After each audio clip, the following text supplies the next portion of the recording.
श्री राम कथा रस के रसिक महानुभाव, भक्तिमती देवियों, आइए हम सब उस दोहे पर अपने को केंद्रित करें जिसमें गोस्वामी जी ने भगवत कथा को चित्रकूट के रूप में परिवर्तित करने की पद्धति बताई।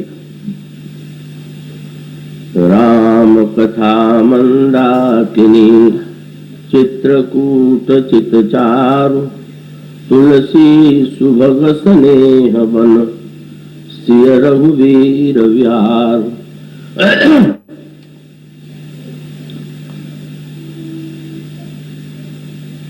त्रेता युग में भगवान श्री राघवेंद्र जब कैकेयी जी के द्वारा अयोध्या से निष्कासित किए जाते हैं तब वे चित्रकूट में जाकर के निवास करते हैं और चित्रकूट की वनस्थली में उन्हें दिव्यानंद की अनुभूति हो रही थी और जनक नंदिनी सीता को तो चित्रकूट में रहकर ऐसा लग रहा था कि हजारों अयोध्याओं की अपेक्षा भी यहाँ अधिक सुख का और आनंद का साम्राज्य। लक्ष्मण जी तो चित्रकूट में ऐसे रमे कि एक क्षण के लिए उनको कभी अपने किसी परिवार के सदस्य की या अयोध्या के किसी व्यक्ति की याद कभी नहीं आती। गोस्वामी जी कहते हैं कि यदि हम ये चाहते हों कि हमारे अंतःकरण में भी श्री सीता जी और श्री लक्ष्मण के साथ भगवान राम आकर निवास करें, तो हम अपने अंतःकरण को ही चित्रकूट के रूप में परिवर्तित करने की चेष्टा करें। और वे 3 सूत्र देते हैं। चित्रकूट में नदी है, वन है और पर्वत है। गोस्वामी जी कहते हैं राम कथा ही मंदाकिनी नदी है, अचल चित्त जो है वही चित्रकूट है और प्रेम जो है वही वन है। जब इन तीनों का सामंजस्य हृदय में होता है,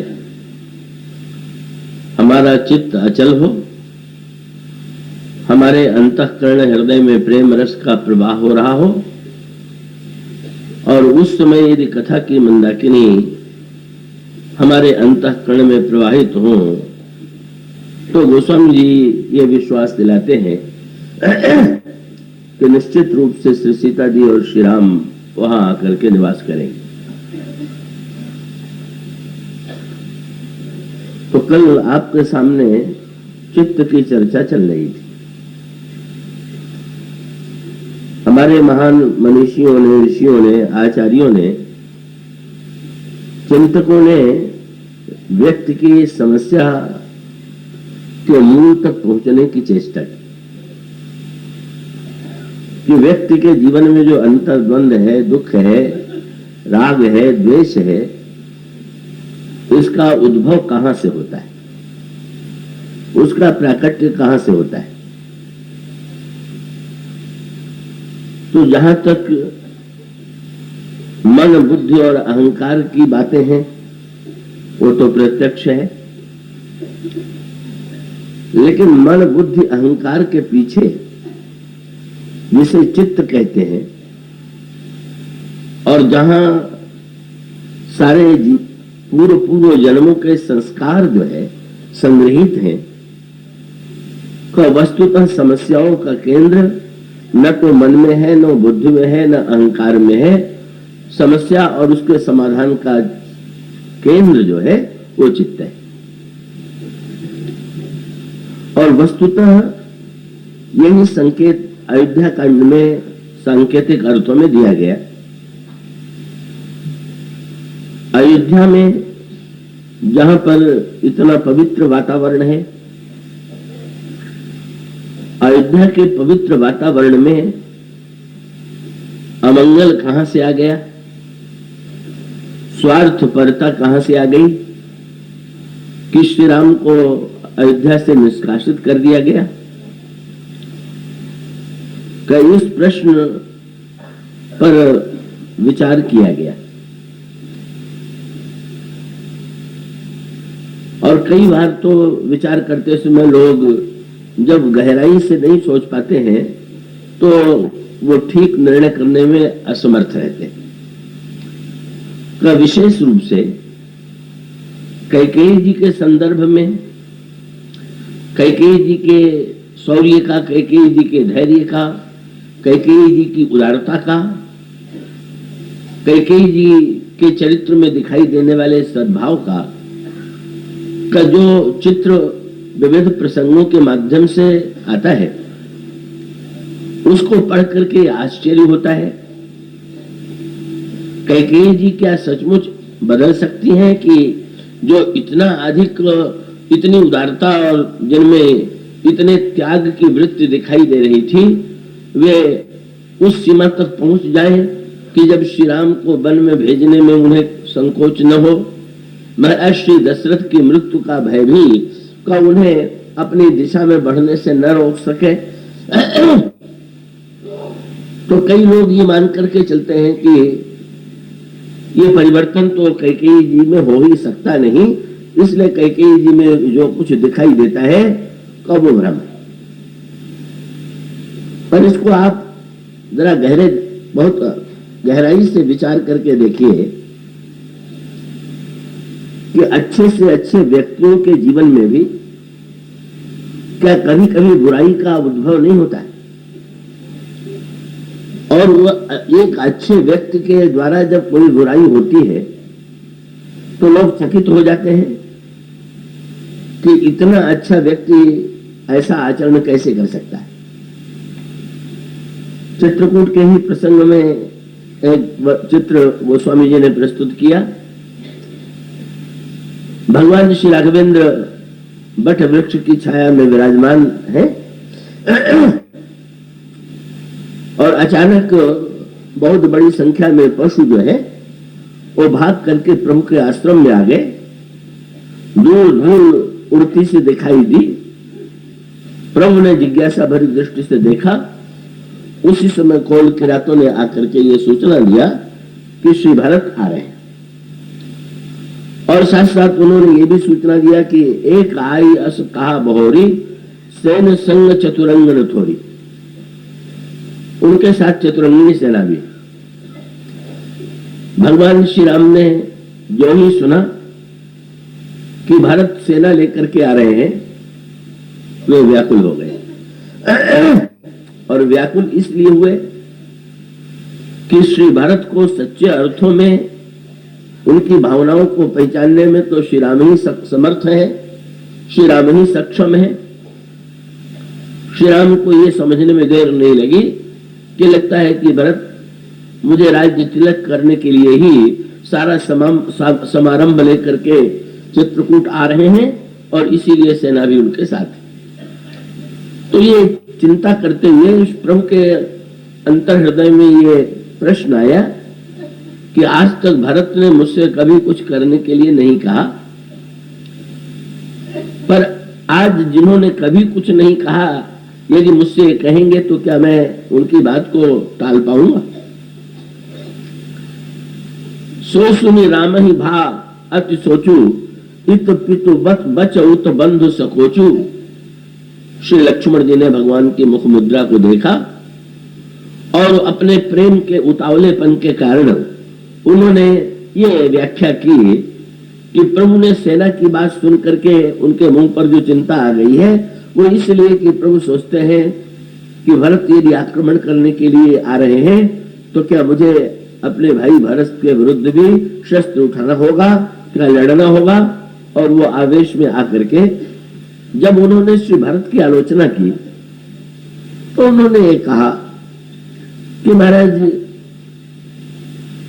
भरत के अगर संसार में किसी अन्य भाई के द्वारा, किसी अन्य व्यक्ति के द्वारा ऐसा व्यवहार किया जाता तो मुझे आश्चर्य न होता, लेकिन भरत नीतिरत साधु सुजाना, प्रभु पद प्रीति सकल जग जाना। भरत तो बड़े नीतिज्ञ हैं,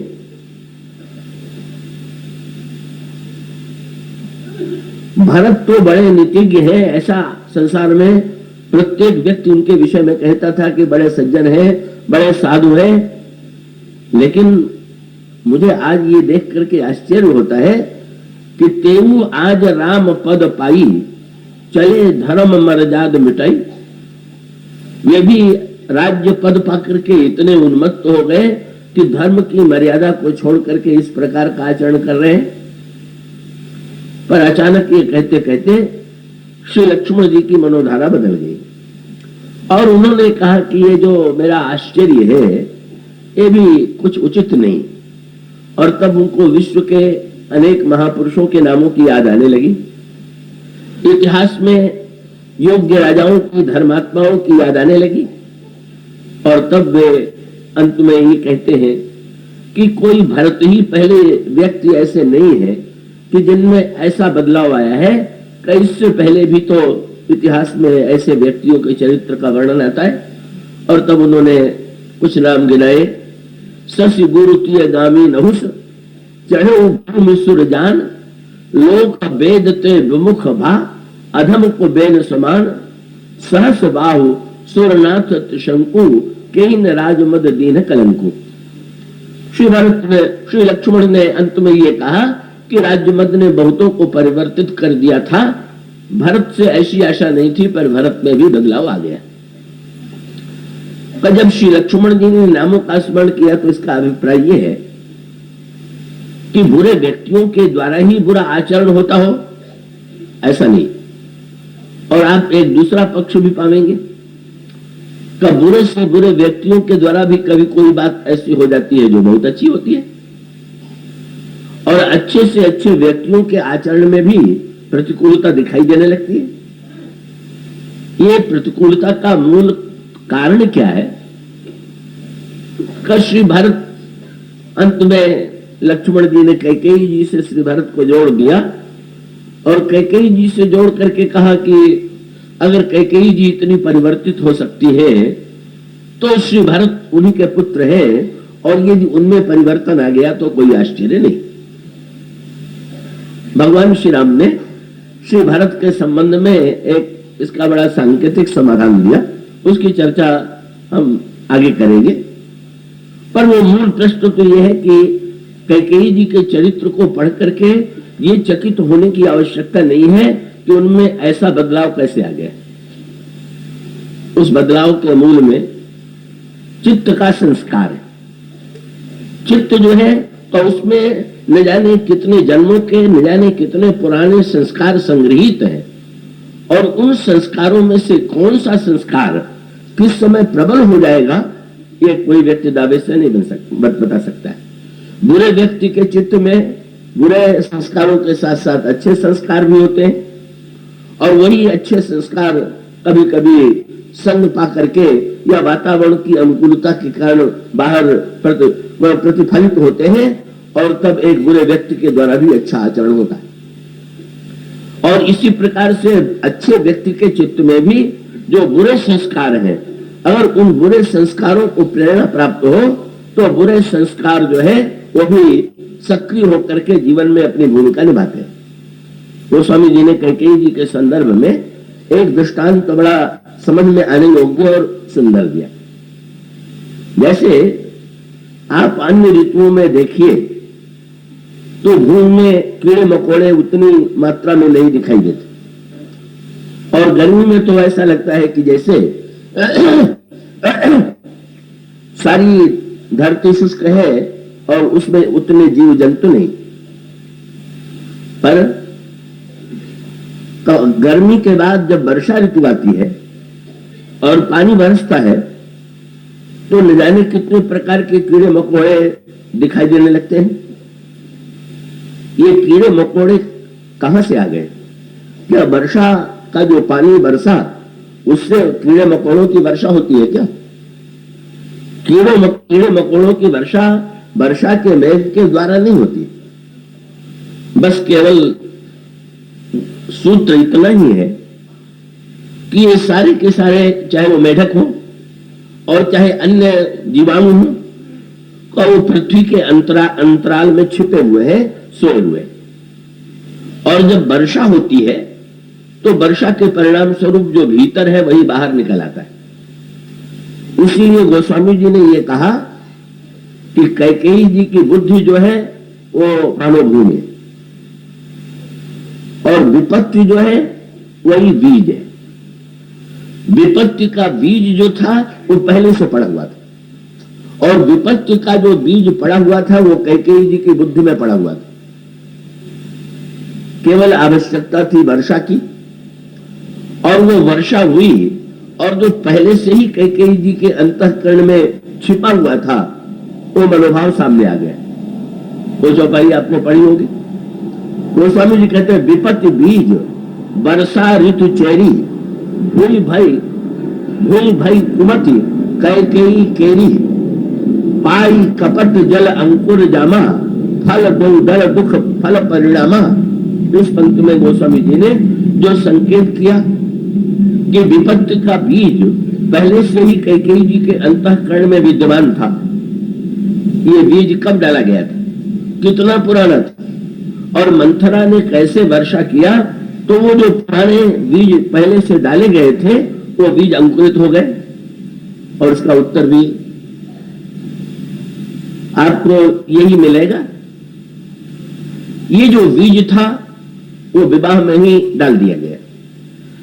कैकेयी जी महाराज कैकेयी नरेश की पुत्री, और जब कैकेयी के सौंदर्य की प्रशंसा सुन करके महाराज श्री दशरथ ने कैकेयी से विवाह का प्रस्ताव भेजा तो कैकेयी नरेश जो है का उन्होंने महाराज दशरथ के पास एक संदेश भेजा।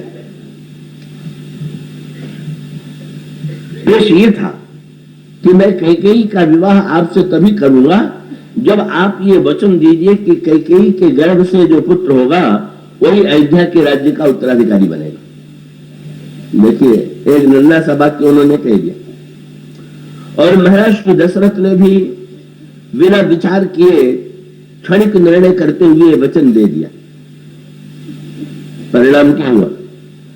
कैकेयी ने आगे भरत जी के राज्य के लिए जो वरदान मांगा उसका मूल तो पिता ने पहले से ही डाल दिया था।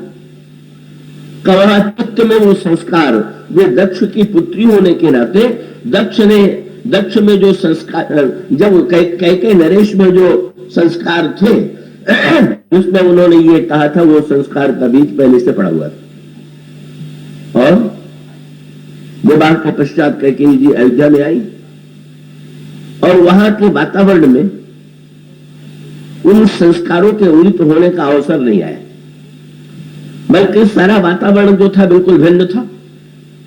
जब उन्होंने देखा कि कौशल्या जी के हृदय में तो मेरे प्रति रंच मात्र सोटिया डाह नहीं है, वो तो बड़े उदार भाव से उन्होंने स्वागत किया कैकेयी जी का। जब उन्होंने ये देखा कि अयोध्या के प्रत्येक नागरिक में बड़ी उदारता है तो वो उनके पिता के द्वारा जो प्रदत्त संस्कार था वो नष्ट नहीं हो गया, भीतर दब गया। और भीतर दब जाने के बाद अयोध्या के वातावरण के प्रभाव से वे प्रभावित हुई और उसके पश्चात जब श्री राम का जन्म हुआ तो श्री राम के शील और स्वभाव को देख करके श्री राम ने जिस तरह से अपनी मां कौशल्या की अपेक्षा भी कैकेयी जी को अधिक महत्व दिया, कैकेयी जी को अधिक सम्मान दिया, निरंतर कैकेयी जी के पास रहे। परिणाम क्या हुआ कि ये सारा श्री राम के शील सद्भाव से, अयोध्या की उदारता से, महारानी कौशल्या और अन्य रानियों के सौहार्द से उनके अंतःकरण का वो संस्कार भीतर छिपा रह गया। पर मंथरा ने क्या किया? गोस्वामी जी जब कहते हैं मंथरा तो वर्षा ऋतु है तो इसका अभिप्राय यह है कि गोस्वामी जी ने सूत्र दिया, कौन कुसंगति पाई न साई। सत्संग और कुसंग दोनों ही की तुलना वर्षा से की जा सकती है। अगर अंतःकरण में अच्छे बीज हैं अच्छे संस्कार है और कहीं सत्संग के जल की वर्षा हो तो हमारे जीवन में अच्छे विचार क्रियान्वित होने लगते हैं। लेकिन वो स्वामी जी ने सूत्र दे दिया कि कभी कभी दुष्ट व्यक्ति भी अच्छे कार्य करते दिखाई देते हैं, पर बहुत निश्चिंत होने की आवश्यकता नहीं। तो कारण क्या बताते हो? वो पंक्ति है रामायण में, खलऊ करई भल पाई सुसंग। दुष्ट व्यक्ति भी संग के प्रभाव से बढ़िया काम करने लगता है, लेकिन ऊपर तो है संग का प्रभाव और भीतर वो समीर का मिटई न मलिन स्वभाव अभंग का, भीतर बाहर के आचरण के परिवर्तन से उसका भीतर का स्वभाव जो है वो नहीं बदल जाता। और यही अंतर्द्वंद जो है कैकेयी जी की समस्या है। और ये कैकेयी जी की समस्या नहीं, हमारी आप सबकी समस्या है कि हमारे आपके अंतःकरण में ये जो विविध प्रकार के संस्कार हैं और जिन पर हमारा कोई बस नहीं, जिन पर कोई हमारा अधिकार नहीं है, और हम ये भी चेष्टा करें कि कभी प्रतिकूल संग न मिले या प्रतिकूल व्यक्तियों से बातचीत न करनी पड़े या कुछ प्रतिकूल पढ़ने को न मिले, तो ये भी संभव नहीं। तो फिर मूल समस्या का समाधान रामायण में ये है जो श्री भरत ने प्रस्तुत किया, चित्रकूट की यात्रा। समाधान एक गुरु वशिष्ठ ने प्रस्तुत किया, वो भी धर्म के द्वारा दिया गया समाधान। धर्म का उद्देश्य भी जो है कि जो समाज में समस्याएं उत्पन्न होती हैं उनको नियंत्रित करना है, उनमें सामंजस्य की स्थापना है। कैकेयी जी में अपने पिता कैकेय नरेश के जो वाक्य का संस्कार था वो मंथरा के द्वारा जगा दिया गया और वो मंथरा के जीवन में मंथरा द्वारा कैकेयी जी के जीवन में जगा दिया गया। और कैकेयी जी सचमुच उसी चित्त के संस्कार से प्रेरित होकर के श्री राम को वनवास और भरत के पुत्र के लिए याचना करती। तो मानो कैकेयी जी की समस्या का वस्तुतः उस बुद्धि में थी जिसमें चित्त के संस्कार जुड़े हुए थे। ये अत्यंत सूक्ष्म प्रसंग होने से मैं उतना इसको विस्तार इसलिए नहीं देना चाहता कि शायद बहुत से लोग उसमें उतने आनंद की अनुभूति न कर सके। पर पातंजल योग दर्शन में चित्त की दो प्रकार की स्थितियों का वर्णन किया गया है, एक विक्षिप्त चित्त और दूसरा निरुद्ध चित्त। जब हमारा चित्त विक्षिप्त हो जाता है, पागल हो जाता है, तो जैसे एक भला व्यक्ति भी पागलपन में जब कोई आचरण करता है तो देख करके विश्वास नहीं होता। करिए व्यक्ति तो अच्छा पढ़ा लिखा, अच्छे व्यवहार करने वाला व्यक्ति, इसमें इस प्रकार का पागलपन कहां से आ गया? इसी प्रकार से चित्त में जो पागलपन के संस्कार है वो संस्कार अत्यंत तीव्र है और उनका समाधान देने की चेष्टा धर्म ने भी की, राजनीति के व्यक्ति भी करने की चेष्टा करते हैं। और रामायण में इस प्रश्न पर गहराई से विचार किया गया। जब महाराज श्री दशरथ की मृत्यु हो गई, श्री राम वन जा चुके हैं, श्री भरत को बुलाया गया। अयोध्या की सभा में गुरु वशिष्ठ ने एक बड़ा ही उत्कृष्ट भाषण दिया और उस उत्कृष्ट भाषण में उन्होंने ये कहा कि अगर प्रत्येक व्यक्ति अपने अपने कर्तव्य और धर्म का पालन करे तो ऐसी स्थिति में समाज धर्म के द्वारा संचालित होगा और धर्म ही समाज की समस्याओं का समाधान। तो धर्म का केंद्र कहां है?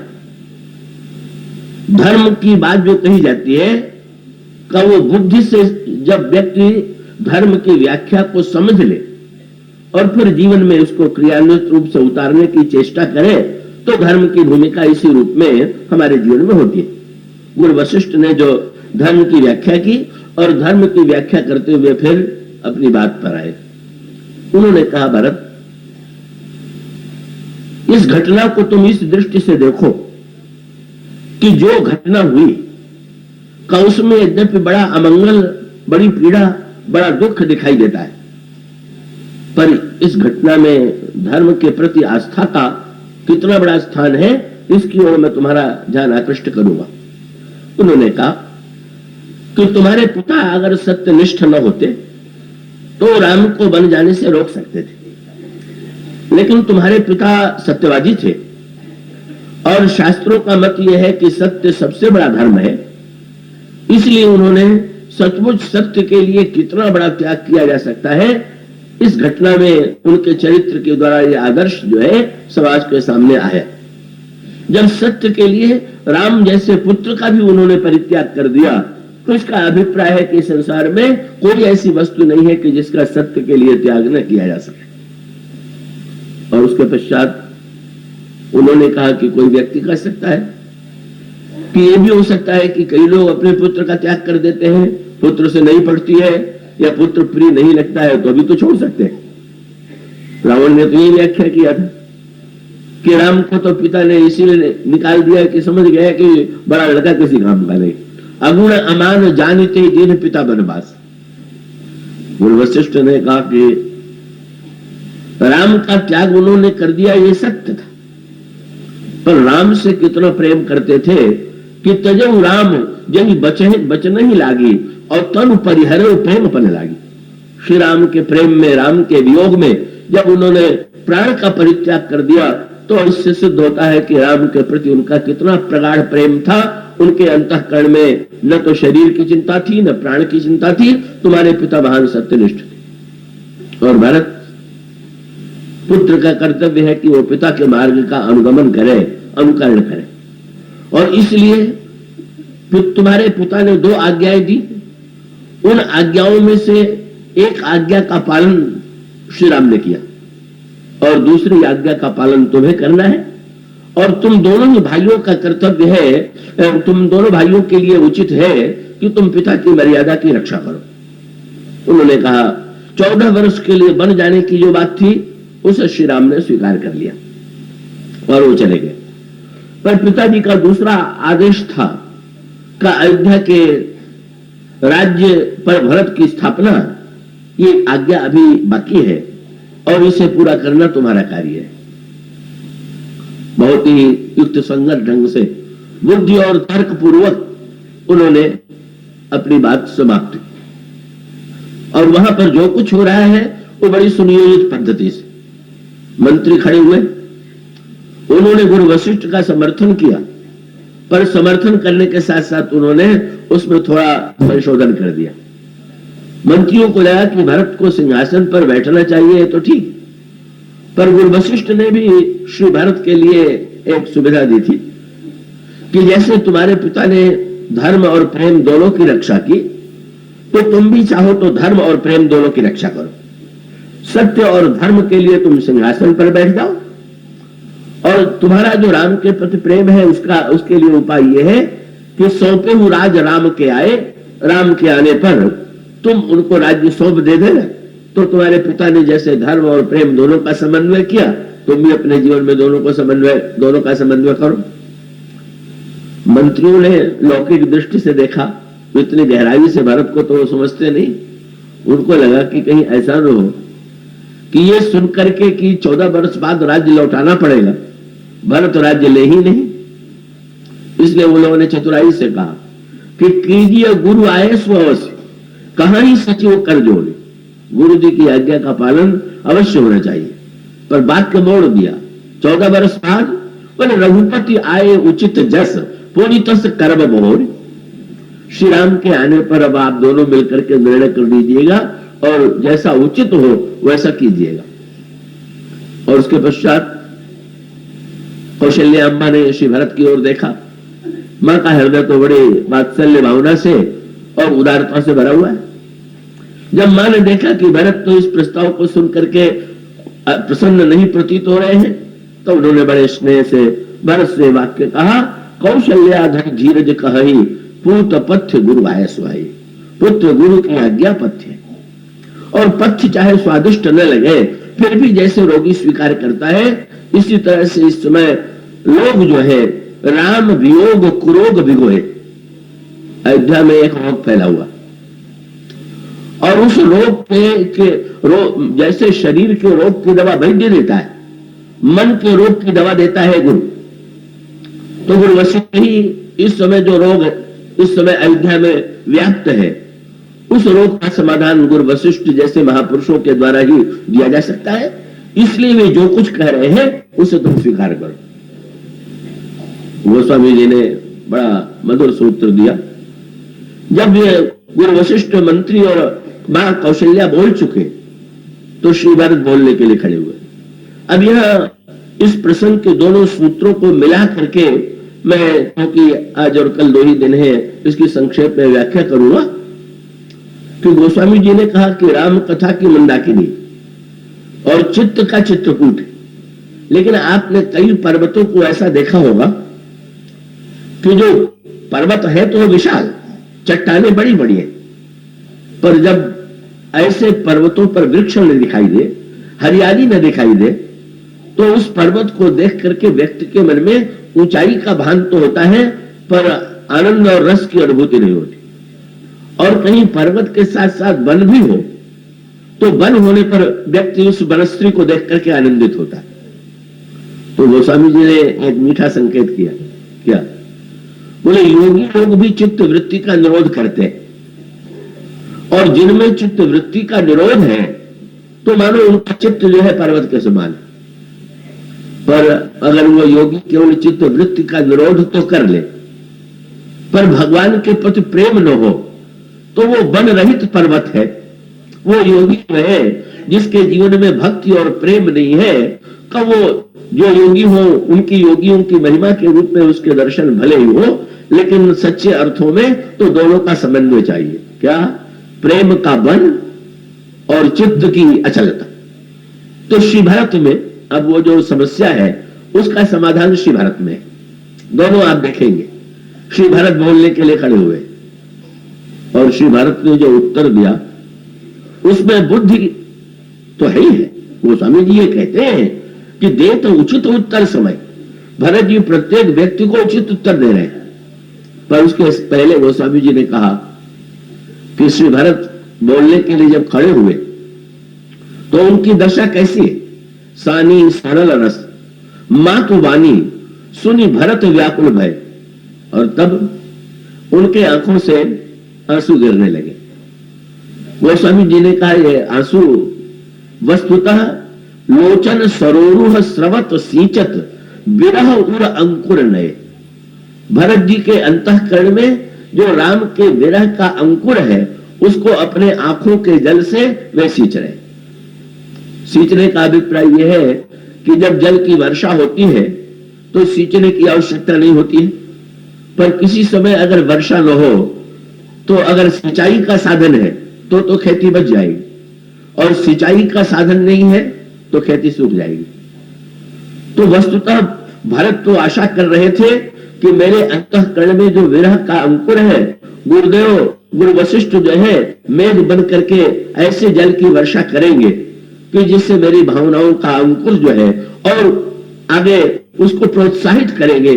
उनके मन में धारणा थी कि गुरु वशिष्ठ शायद यही प्रस्ताव करेंगे कि सबको चित्रकूट चल करके श्री राम को लौटाना चाहिए, लेकिन गुरु वशिष्ठ तो भारत से राज्य लेने के लिए कह रहे हैं। तो लगा कि मेघ ने जल की वर्षा तो नहीं की, लेकिन भरत जी के पास तो स्वयं जल का अनंत स्रोत है, और वो जल का उनके अंतःकरण में प्रेम लबालब भरा हुआ है, और वो प्रेम जो है वही आंसू के माध्यम से मानो बाहर निकल करके बह रहा है। और गोस्वामी जी कहते हैं का भाषण जब हुआ तो लोचन सरोरुह स्रवत सींचत विरह उर अंकुर नए। और बहुत बढ़िया बात है, बुद्धि की बात तो सुनने के बाद में व्यक्ति प्रभावित होता है, पर प्रेम और बुद्धि में अंतर क्या है? बुद्धि की बात जब बुद्धि ग्रहण करेगी तो प्रभावित होगी। तो भरत जी का भाषण सुन करके लोग यदि प्रभावित होते तो कोई आश्चर्य नहीं था, पर गोस्वामी जी ने कहा कि जब अयोध्या के नागरिकों ने, स्त्रियों ने, पुरुषों ने श्री भारत की इस दशा को देखा, क्या हो गया? सो दशा देखत समय ते बिसरी सबही सुधि देह के। जितने सुनने वाले वहां बैठे हुए थे उनको अपने शरीर की सुध बुध बिल्कुल भूल गई। और तुलसी सराहत सकल सादर सीम सहज स्नेह की, चारों ओर भरत के स्नेह की सराहना होने लगी। और उसका अभिप्राय बुद्धि को वाणी की अपेक्षा है, पर प्रेम तो अपनी अभिव्यक्ति के लिए वाणी के पराधीन नहीं है। कहो तो भरत को देख करके बड़े हैं श्री भरत के साथ पैर डगमगा रहे हैं, कहीं इधर कहीं उधर, ऐसा देख करके किसी ने पूछ दिया इन लोगों को क्या हो गया? गोस्वामी जी ने कहा सब नशे में। कौन से नशे में? गोस्वामी जी का वाक्य आपने पढ़ा होगा, जानी स्नेह सुरा सब छाके। स्नेह की सुरा पी करके और स्नेह की सुरा पी करके इतनी मस्ती आई हुई है कि शिथिल अंग पग डगमग डोलहि, बिरबल वचन प्रेम बस बोलहि। ये प्रेम की दिव्य स्थिति है। इसी को लेकर के प्रेम लेकर के चित्रकूट की ओर प्रस्थान श्री भरत की भूमिका इस रूप में दिखाई देती है। और इस नशे की विशेषता क्या है? श्री भरत में तो मानो प्रेम का अमृत भी है और प्रेम की सुरा भी है, दोनों विद्यमान है। भरत समुद्र है और जैसे समुद्र का मंथन करने पर उसमें सुरा भी निकली थी और उसमें अमृत भी निकला था, इसी प्रकार से जब भरत समुद्र का मंथन किया गया तो उसमें सुरा भी निकली और अमृत भी निकला। स्नेह की सुरा निकली और प्रेम का अमृत निकला।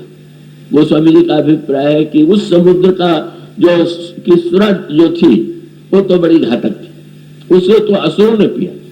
पर भरत के चरित्र में पूछा गया कि अगर भरत का चरित्र समुद्र है और मंथन करके उनमें 14 रत्न निकाले गए तो ऐसी स्थिति में उस मंथन में जो सुरा निकली होगी वो तो असुरों की योग्य होगी ना। ना, श्री भरत के तो सुरा भी इतनी कल्याणकारिणी है।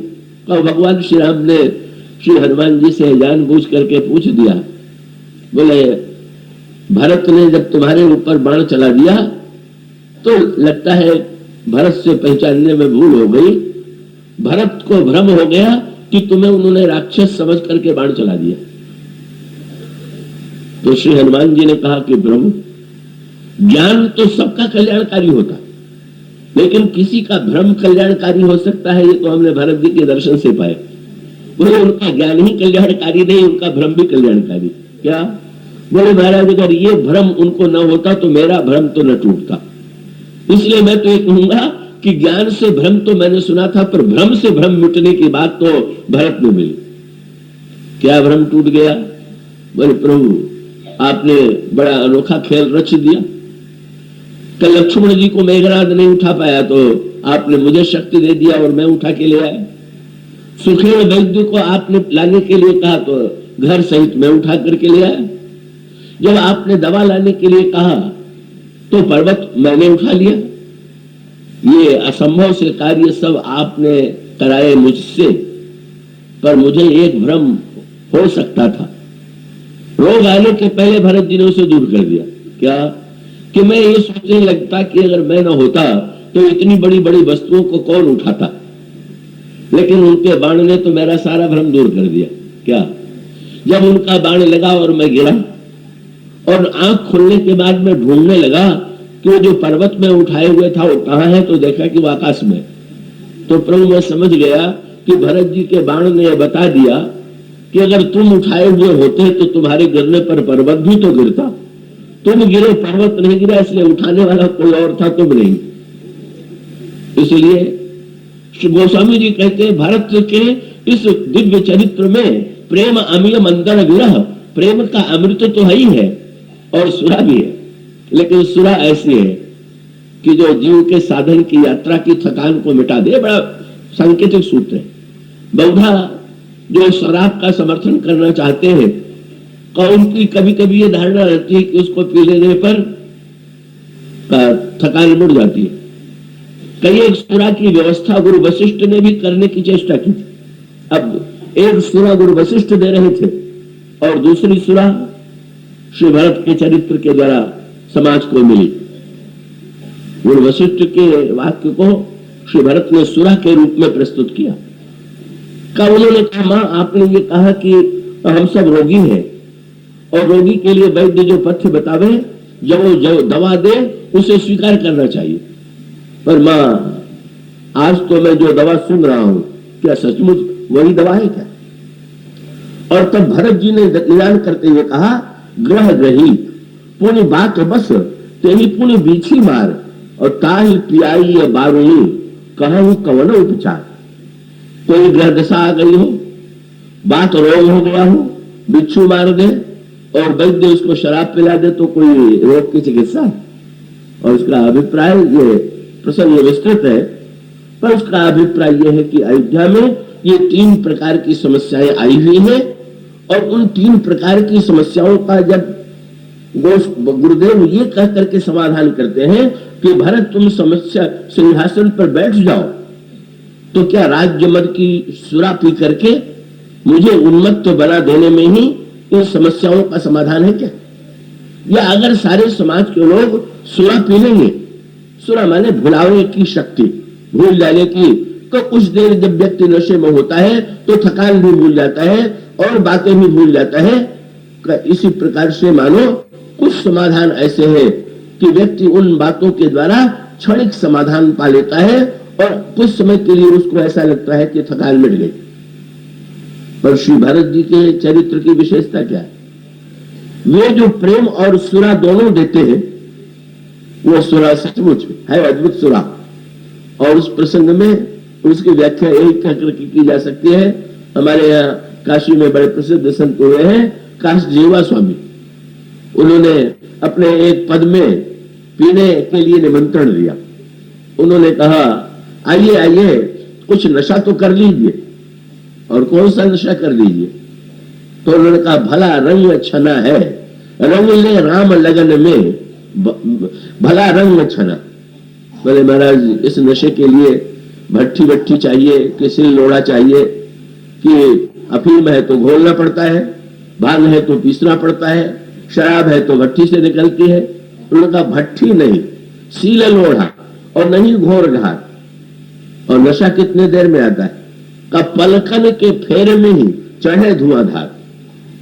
ये राम रंग का नशा ऐसा है कि एक क्षण में ही नशा चढ़ जाता है। और नशा पीने के बाद नशे के जो अभ्यस्त है, जब वो नशा उतरने लगता है तो कुछ वस्तुएं खाने की चिंता करते हैं, मिठाई की नमकीन, जिस नशे के लिए जो संगी वस्तु मानी जाती है उसका उपयोग किया जाता है। तो काष्ठजीवा स्वामी से पूछा गया कि जब ये राम रंग का नशा उतरेगा तो बता दीजिए पहले से प्रबंध किए रहे। उन्होंने कहा भाई बस इस नशे की विशेषता यह है कि चढ़ी सो तो चढ़ी, नहीं उतरे नुको नाम। ये नशा तो चढ़ना जानता है, उतरना नहीं जानता है। और भरी रही खुमारी तो का किसी से काम, भला रंग छना। तो स्वामी जी का अभिप्राय क्या है? यात्रा कर रहे हैं अयोध्या के नागरिक चित्रकूट की, और यात्रा माने साधना। तो साधना अगर केवल बुद्धि पूर्वक की जाए और शरीर से क्रिया के रूप में किया जाए तो भी साधना होगी। लेकिन बुद्धि और शरीर के सहयोग से जो साधना होती है उसमें थकान जो है अवश्य आती है। लेकिन बुद्धि और शरीर के स्थान पर कहीं स्नेह की सुरा पी करके कोई व्यक्ति साधन करे, और उसका सूत्रात्मक तात्पर्य है कि हमारी साधना में केवल बुद्धि और क्रिया न हो करके अगर स्नेह सम्मिलित हो जाए तो स्नेह सम्मिलित हो जाने के पश्चात श्रम की अनुभूति नहीं होती। वो स्वामी जी ने कहा अयोध्या के नागरिक जो जा रहे हैं चित्रकूट की ओर, उस यात्रा की विशेषता यह है कि सब स्नेह की सुरा जो है वो पिए हुए, और स्नेह की सुरा पी करके शिथिल अंग पग डगमग डोलही, विह्वल बचन प्रेम बस बोले। किसी ने पूछा जब चलते होंगे, पैदल कभी चले नहीं तो थकान तो आती होगी, दुख तो हुआ होगा? वो स्वामी जी ने कहा ना, ये यात्रा ऐसी अनोखी श्री भरत की थी कि चित्रकूट में पहुंचने से पहले ही चित्रकूट की स्मृति ने ही इतना गहरा आनंद दे दिया कि गोस्वामी जी कहते हैं मन तह जह रघुबर बैदे ही बिनु मन तन दुख सुख सुध के। इसका सूत्रात्मक अभिप्राय यह है, एक और वो वशिष्ठ मानो ये समाधान दे रहे थे धर्म के द्वारा, भरत अब पिताजी नहीं है, राज्य चलाने वाला कोई नहीं है, तुम सिंहासन पर बैठ जाओ, अयोध्या के राज्य को चलाओ, यही समस्या का समाधान। पर श्री भरत का तात्पर्य, भरत जब बोलने के लिए खड़े हुए तो वो स्वामी जी का वो वाक्य और वो दोहा भी जो दूसरे किसी भक्त कवि ने लिखा कि इस प्रेम के नशे की विशेषता क्या है? बोले आप छके और नैना छके और अधर रहे मुस्काए। आप छके, नैना छके और अधर रहे मुस्काए। और बोले छकी दृष्टि जापे परे, रोम रोम छकी जाए। ये जो प्रेम के नशे में छका हुआ है, जब उसकी दृष्टि किसी दूसरे के ऊपर पड़ जाती है तो भी उस नशे में डूब जाता है। गोस्वामी जी ने कहा भाषण से पहले ही जो प्रेम रस का दिव्य उदय हुआ, सब लोग देह की सीमा से ऊपर उठ गए, सारा संघर्ष के मूल में देह वृत्ति है। जब कैकेयी नरेश ने ये कहा कि मेरी बेटी के पुत्र को राज्य मिले, तो देहवादी होने के नाते कैकेयी मेरी बेटी है, मेरी बेटी को राज्य मिलना चाहिए। और कैकेयी जी ने जब कहा कि भरत को राज्य मिले, तो देह के नाते बस देह की वृत्ति का जो उदय हुआ है उसका समाधान तो विदेह होने में है, और वो विदेह बनाने की सामर्थ्य जो है या तो ज्ञान में है या प्रेम में। या तो तत्वज्ञ ज्ञानी जनक विदेह है, पर वो अकेले विदेह है, और भरत ऐसे विदेह है कि जिनको देख के दूसरे भी विदेह हो जाते। ये जो विलक्षणता श्री भरत के विदेहत्व में है, वो स्वामी जी कहते हैं, सो दशा देखत समय तेहि विसरी सबहि सुध देह की। और तब सब लोग प्रशंसा करने लगे, किसकी? तुलसी सराहत सकल सादर शिव सहज स्नेह की। और उसके पश्चात जब बाद में श्री भरत ने प्रेमाश्रुओं से भरे हुए और गदगद कंठ से उत्तर देना प्रारंभ किया, बड़ा उत्कृष्ट उत्तर उन्होंने दिया। और तब उनसे पूछा गया कि अयोध्या का समाधान क्या है, और उसका अभिप्राय यह है, रोग को भुलावा दे करके, रोग में भुलावा देने की भी इच्छा होती है, दर्द होता है तो ऐसी दवा लेते हैं कि दर्द कुछ समय के लिए विस्मृत हो जाए, सिर में दर्द होता है तो दवा ऐसी लेते हैं कि जिससे दर्द दूर हो जाए। पर यह दर्द का भुलावा दर्द की सच्ची दवा नहीं है। दर्द का कारण जब मिटता है तो यही समस्या का सही समाधान है। अंत में श्री भरत क्या उत्तर देते हैं? जो श्री भरत ने उत्तर दिया, मानो उसका अभिप्राय यह है कि समाज में जो स्वार्थपरता है, काम है, क्रोध है, लोभ है, इनकी वृत्तियां हैं, समस्या का जो उद्भव हुआ है वो तो इनके कारण हुआ है। अब बाहर से ही केवल अगर प्रयत्न किया जाए तो कुछ समय के लिए कोई लक्षण दब सकता है, लेकिन भीतर अगर रोग बना हुआ है तो उसका समाधान होना चाहिए, और श्री भरत इसका समाधान देते। अंत में श्री भरत ने कहा कि प्रातः काल चलियो प्रभु पाई। इसका सूत्रात्मक अभिप्राय यह हुआ कि श्री भरत ये कहते हैं कि अगर ऐसी समस्याएं जीवन में आवे कि जब समस्या काम क्रोध लोभ के कारण हमारे अंतर मन में समस्याएं उत्पन्न हो गई, और श्री भरत ने एक नई दृष्टि दी, और वो दृष्टि प्रेमी की दृष्टि थी। श्री भरत का तात्पर्य था कि गुरुदेव, किसकी आज्ञा का पालन करना चाहिए? धर्मशास्त्र क्या कहता है? बोले पिता की आज्ञा। तो गुरुदेव, ये आज्ञा भरत को राज्य की किसकी है? पिताजी की है। तब किसकी है? बोले पिताजी के मन में तो एक ही संकल्प था कि किसी तरह से श्री राम को सिंहासन पर बैठा मैं, और आपसे ही उन्होंने प्रार्थना की थी, और आपने ही उनको अनुमति देते हुए कहा था कि वो तुरंत आप जो है बेग विलंबन करी नृप साजिए सबई समाज सुदिन सुमंगल तबहि जब राम हो युवराज। हमारे पिताजी के मन में श्री राम को सिंहासन पर बैठाने का संकल्प था, और गुरु के रूप में आपने यही कहा, समर्पण की प्रेरणा दी, सिंहासन पर बैठने के लिए कहा कि जल्दी से जल्दी ये काम करो। गुरुदेव, ये आज्ञा मेरे पिताजी की होती तो मैं मान लेता, पर ये आज्ञा किसकी है? बोले पता लगाइए तो पता चलेगा महाराज की ये तो आज्ञा थी ही नहीं। कई आज्ञा तो कैकेयी जी ने उनको बाध्य किया, और वे भी आज्ञा उन्होंने मुंह से नहीं दी, केवल कैकेयी आज्ञा उनकी ओर से देती रही, और वो मौन रहे, और मौन को श्री राम ने स्वीकृति का लक्षण मान लिया और बन चले गए। तो गुरुदेव अगर विचार करके देखें तो आज्ञा पिताजी की नहीं है, महारानी की है, कैकेयी की है। और महारानी की बात भी होती तो भी सोचा जाता कि चलो भाई, महारानी भी तो महान है। पर गुरुदेव, सच्चाई तो यह है कि कैकेयी जी ने वो नहीं कहा जो उन्हें कहना चाहिए था, उन्होंने वो कहा जो मंथरा ने सिखाया। तो ये बताइए, मंथरा की आज्ञा मानना है कि पिताजी की आज्ञा मानना है? अगर मैं सिंहासन पर बैठ जाऊं तो मंथरा की आज्ञा का पालन होगा। मानो धर्म जो क्रिया प्रधान है उसके स्थान पर श्री भरत ने एक नई दृष्टि देकर के ये कहा कि ना, बहिरंग रूप से अपने आप को भुलावा मत दीजिए, शब्दों के साथ छल मत कीजिए, अपितु अंतरंग में विचार करके देखिए कि जब आज्ञा के नाम पर कोई बात कही जाती है तो उसके पीछे आज्ञा देने वाले की वृत्ति क्या है, भावना क्या है, उद्देश्य क्या है। और उसको मानो संकेत ये था कि अगर हम चित्रकूट चले और श्री राम को, मानो अभिप्राय यह है कि एक और चित्त में जो भेद बुद्धि है, शरीर बुद्धि है, वो जीव को ईश्वर के सिंहासन पर बैठाना चाहती, और दूसरी ओर भरत जैसे संत जो है वो ये कहते हैं कि नाना का वस्तुतः समस्या का समाधान यही है। क्या बोले? प्रातः काल चलिए प्रभु पाए। प्रातः काल हम अयोध्या से चित्रकूट चलेंगे। कई बार कई लोग पूछा करते हैं क्या कि गुरु वशिष्ठ ने श्री भरत से यही तो कहा था कि 14 वर्ष राज्य चलाइए और जब राम लौट करके आवे तो दे दीजिएगा। तो वस्तुतः तो भरत जी ने 14 वर्ष राज्य चलाया और श्री राम 14 वर्ष बाद सिंहासन पर बैठे। तो वस्तुतः हुआ तो वही जो गुरु जी ने कहा था।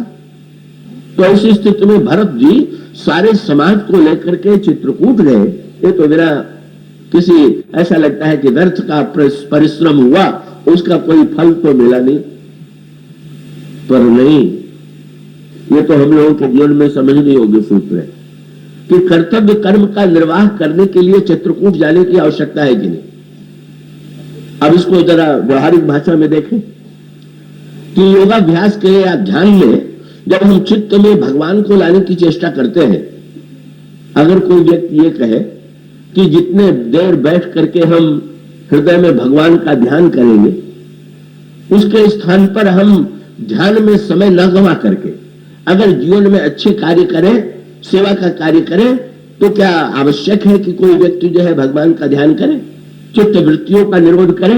या उसी को दूसरी भाषा में कहिए तो क्या चित्रकूट की यात्रा जरूरी है? क्या याद रखिएगा, चित्रकूट की यात्रा किए बिना जो लोग राज्य चलाते हैं, और हम लोगों में से अधिकांश व्यक्ति जो भी राज्य चला रहे हैं, सब लोग अपने अपने घर में राज्य ही चला रहे हैं, व्यवहार चला रहे हैं।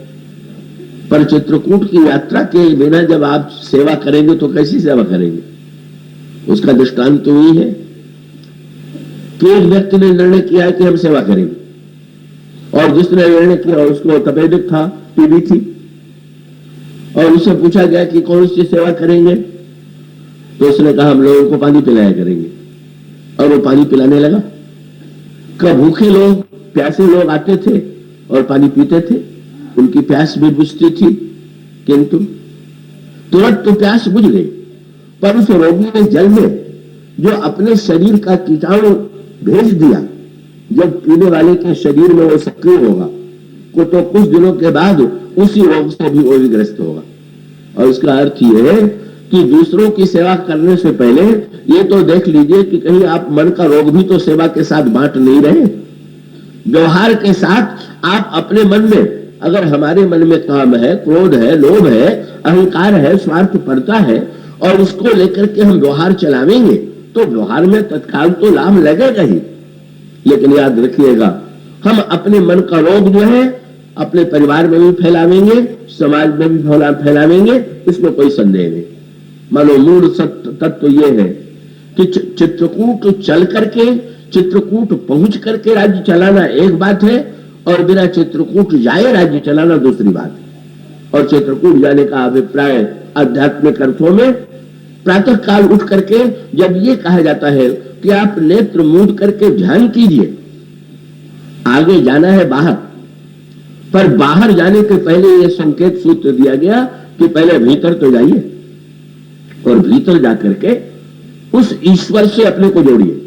चित्रकूट में श्री भरत क्यों जा रहे हैं? श्री राम से मिलने के लिए, और वहां जाकर के वे श्री राम से मिलेंगे, और मिलने के बाद उनकी आज्ञा और उनकी पादुका लेकर के आवेंगे, और तब अयोध्या में राज्य काज चलावेंगे।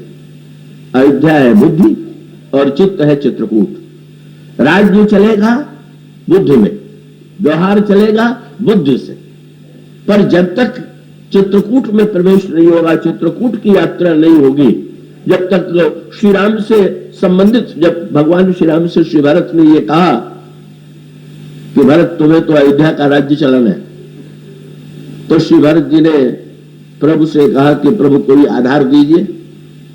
प्रभु ने अपनी पादुका दे दी, और जब पादुका दी तो प्रभु उस पादुका को सिर पर रख करके श्री भरत आनंद में डूब गए। प्रभु ने कहा भरत तुमने तो मुझसे आधार मांगा था, पर मैंने अगर आधार भी दिया था तो तुमने तो भार बना लिया। अरे पादुका मैंने दिया था तो उसे तुम पैर में पहन लेते तो आधार हो जाता, पर जब तुमने सिर पर रख लिया तो भार ही हुआ। श्री भरत जी ने कहा, प्रभु आपने मुझे वो वस्तु दे दिया जिससे राज्य चलाते समय मुझे 2 सूत्रों का ज्ञान हो गया। क्या? बोले, प्रभु वस्तुतः पादुका तो आपने दी, पर प्रभु जो पादुका आपने दी वो किसके पद की थी? प्रभु ने कहा, मेरे पद की। तो श्री भरत ने कहा, पहली बात तो यह है कि प्रभु पादुका पहनने से आधार तो बनता है, पर पादुका दूसरे की पहने तो भी क्या आधार बनेगा क्या? अगर कोई व्यक्ति दूसरे की पादुका में अपना पैर डाल दे, गोस्वामी जी ने दाऊद रामायण में कहा, जूतों के पास आंखें तो नहीं दिखाई देती, पर जूते बिना आंख के भी पैर को इतना पहचानते हैं कि बिनु आंखिन की पानही लखी पहचानत पाए, वो पहचान जाते हैं। और आपसे मूक भाषा में जूता जरूर कह देगा कि मैं आपका नहीं हूं, आप पैर निकाल लीजिए। अगर सभ्य व्यक्ति होगा तो निकाल ही लेगा, और यदि चोरी की वृत्ति से आया होगा तो भाषा क्यों सुनने लगा? तो श्री भरत ने कहा, प्रभु मैं यही तो चाहता था कि राज्य चलाते समय ये ध्यान बना रहे कि ये पद प्रभु का है, पादुका प्रभु की है। जीव अगर ईश्वर के पद में अपना पद घुसेड़ देगा, उनकी पादुका में तो चोर ही कहलावेगा। ऐसी स्थिति में यही तो आपने राज्य चलाने का महामंत्र दे दिया कि राज्य व्यवहार चलाते समय सर्वदा इस बात का ध्यान रहे कि ये जो अयोध्या का राज्य पद है ये वस्तुतः प्रभु का पद है, और उनकी पादुका के द्वारा श्री भरत का अभिप्राय यह था कि प्रभु मैंने तो ये सूत्र पा लिया। तो ये श्री भरत की जो चित्रकूट यात्रा है, साधना की यात्रा का अभिप्राय यह है, समस्याओं का समाधान केवल बाहर मत ढूंढिए, भीतर लौटिए। और श्री भरत ने घोषणा कर दिया, प्रातः काल चलियो प्रभु पाई, आपन दारुण दीनता सबही कहूं समुझाए, देखे बिनु रघुवीर पद जिय की जरन न जाए। मेरा जब तक भगवान के चरणों का दर्शन नहीं होगा, अयोध्या का पद पा करके मेरी जलन नहीं शांत होगी। श्री राम का पद दर्शन करके हमारी समस्या का समाधान होगा। और उसके बाद ये भरत जी की जो चित्रकूट यात्रा है, अगर मैं तो कभी कभी कहा करता हूं कि भाई बहुत सी बातें तो हमारे हृदय में इस रूप में स्फुरित होती है कि उसके लिए तो मैं श्रोताओं की खोज करता हूं कि भाई उसको सुनने वाले श्रोता मिले, लेकिन वो तो बहुत ही कठिन होता है। अधिकांश व्यक्ति का उतनी सूक्ष्मता में प्रवेश करने से घबराते हैं। पर केवल उसका एक पक्ष मैं आपके सामने रख दूं कि पातंजलि योग दर्शन में चित्त वृत्तियों के निरोध के लिए का उन्होंने पहले तो ये बताया है कि चित्त में ये अविद्या, अस्मिता, राग, द्वेष और अभिनिवेश, यही है पंच अविद्या के लक्षण। और अयोध्या में इसी का उदय हुआ, अविद्या का, अस्मिता का, और इसी का सूत्र गोस्वामी जी ने दिया। जब महाराज दशरथ का संकल्प पूरा नहीं हुआ तो गोस्वामी जी ने कहा, कौने अवसर का भयऊ गयऊ नारी विश्वास, जोग सिद्ध फल समय जिन जति अविद्या नाश। जब हमारे अंतःकरण में अविद्या वृत्ति का उदय होगा तो निश्चित रूप से ईश्वर हमारे जीवन से दूर चला जाएगा। यही चित्त की विक्षिप्त स्थिति है। और अगर उस ईश्वर को हम पाना चाहते हैं तो चित्रकूट की यात्रा माने, पातंजलि योग दर्शन में जो साधना के स्वरूप बताए गए, चित्त वृत्ति के निरोध का उपाय क्या है, यही मानो चित्रकूट की यात्रा। जितने साधन चित्त वृत्ति को बस में करने के बताए गए हैं, का प्रत्येक मार्ग ने, प्रत्येक आचार्य ने अपनी अपनी पद्धति से चित्त के निरोध का संकेत किया। श्री भरत जी तो सबको साथ में लेके जा रहे हैं। श्री भरत जो है का हाथी पर जो बैठे हुए हैं, हाथियों का भी उन्होंने प्रबंध किया है, घोड़ों का भी प्रबंध किया है, रथ का भी प्रबंध किया है, पैदल भी चल रहे हैं। ये मानो चित्त वृत्ति के निरोध के अलग अलग साधन, इसके अलग अलग पक्ष है। और उसके पश्चात ये यात्रा जब पूरी होती है, जो ही चित्त की चित्त वृत्ति की अखंड भूमि में, वहां वन है, वहां पर्वत है। अब गोस्वामी जी ने जो वर्णन किया, आप उसमें योग का तत्व पा लीजिए, प्रेम का तत्व पा लीजिए, और आप चाहे तो बहिरंग भातृ प्रेम के रूप में उसको देख लीजिए। गोस्वामी जी कहते हैं श्री भरत ने उस वन में प्रवेश किया और वन में प्रवेश करते ही क्या हुआ? ये पंचकोश है, अन्नमय, प्राणमय, मनोमय, आनंदमय, विज्ञानमय। और श्री भरत की इस साधना की यात्रा में ये पंचकोशों का क्रमशः एक कोश के बाद दूसरे कोश में श्री भरत बढ़ते जा रहे हैं। यही है चित्त वृत्ति को रुद्ध करने का। चित्रकूट में श्री भरत और श्री राम के मिलन का अर्थ है जब चित्त वृत्ति का निरोध हो जाए और जीव और ब्रह्म मिलकर के दोनों एकाकार हो जाए। यही स्थिति चित्रकूट में श्री भरत और भगवान राम के मिलन की है। आप पढ़ते हैं कि श्री भरत ने जब वन में प्रवेश किया तो क्या हुआ? वो स्वामी जी ने पहली पंक्ति दी, ये थी, जब भरत दीख बन राम समादु, त्रिषित क्षुधित जन पाई सुनादु। और तब उन्होंने देखा, बोले ईट भीति जनु प्रजा दुखारी, त्रिविध ताप पीड़ित ग्रह मारी, जाय सुराज सुदेश सुखारी, भई भरत गति तई अनुहारी। जैसे कोई व्यक्ति किसी ऐसे सब देश में रह रहा हो, प्रांत में रहा हो जहां अकाल पड़ा हुआ और वो बेचारा अकाल से पीड़ित होकर के उस स्थान को छोड़ करके ऐसे स्थान में पहुंच जाए जहां पर खूब अन्न है, खूब अच्छी वर्षा हो चुकी है, जहां फल है, और जाते ही उसकी थकान मिट जाए। इसी प्रकार का सुख श्री भरत को मिला। ईति भीति जन प्रजा दुखारी, त्रिविध ताप पीड़ित ग्रह मारी, जाय सुराज सुदेश सुखारी, भई भरत गति तई अनुहारी। अब क्या हुआ? रामवास, वन, संपत्ति भ्राजा, सुखी प्रजा, जन पाई सुराजा। और अब क्या हो रहा है? चित्रकूट में प्रवेश होने पर एक चित्रकूट का राज्य माने कौन राजा है चित्रकूट में, कौन मंत्री है, कौन सेनापति है। जब हम चित्तवृत्तियों का निरोध करेंगे तो श्री भरत ने जो दर्शन किया, क्या सचिव विराग विवेक नरेशु। श्री भरत ने देखा कि चित्रकूट में वैराग्य जो है वही प्रधानमंत्री और विवेक जो है वही राजा है, और विपिन सुहावन पावन देश। और श्री भरत ने देखा कि वहां पर सेना भी है। कौन सी? का भट्ट जम नियम शैल रजधानी, शांति सुमति सुचि सुंदर रानी। उस राजा के राज्य में शांति और सुमति की रानी है, और वो राज्य जो है विवेक, उसको वहां का चित्रकूट का राजा है। और वो विवेक ने किसको हराया? जीत मोह महिपाल दल, सहित विवेक भुआल, करत अकंटक राजपुर, सुख संपदा सुखाल। श्री भरत के जीवन में वैराग्य, विवेक, शांति, सुमति जब चित्रकूट में प्रवेश करेंगे तो हमारे अंतःकरण में ये सद्गुण आवेंगे, ये वृत्तियां आवेंगी। इसका तात्पर्य है। पर और भी आगे बढ़े, श्री भरत और आगे बढ़ गए। जिस पर्वत पर भगवान राम रहते हैं यही चित्रकूट का अचल चित्त है। और तब श्री भरत की क्या दशा हो गई? राम शैल शोभा निरखी, भरत हृदय अति प्रेम, तापस तप फल पाई जिमि, सुखे सिराने नेम।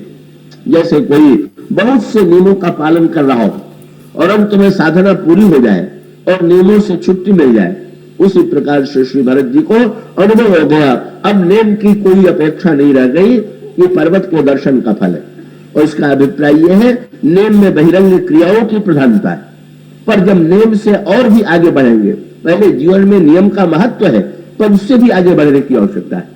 और तब गोस्वामी जी ने कहा, जिस पर्वत में, उस आश्रम में भगवान रहते हैं, उस पर दृष्टि श्री भरत की जब जाती है तो गोस्वामी जी ने ठीक सूत्र दे दिया। क्या? करत प्रवेश मिटे दुख दावा, जब जोगी परमार्थ पावा। यहाँ पर पातंजल योग दर्शन से अगर आप मिला सके, पढ़ सके, तो इसका अभिप्राय है कि एक ऐसी आत्यंतिक स्थिति कि जिसमें दुख का समग्र निवारण हो जाए, जब उस आश्रम में प्रवेश करते हैं जहां पर ईश्वर का निवास है। ये तृतीय कोश है और उसके पश्चात अभी और बाकी है। क्या बोले? चित्रकूट में एक तो पातंजल योग दर्शन की पद्धति से बलपूर्वक चित्त को रोकना, और दूसरी पद्धति है हृदय में भगवान का इतना प्रेम उमड़े कि चित्त वृत्तियां स्वयं जो है निरुद्ध हो जाए। तो श्री भरत की जो चित्रकूट यात्रा है वो प्रेम की चित्रकूट यात्रा, और उसमें गोस्वामी जी ने फिर प्रेम को महामंत्र बना करके क्या कहत सप्रेम, श्री भरत जो है पाही नाथ कहीं पाई गोसाई, भूतल परे लकुट की नाई, बचन सप्रेम महामंत्र आ गया।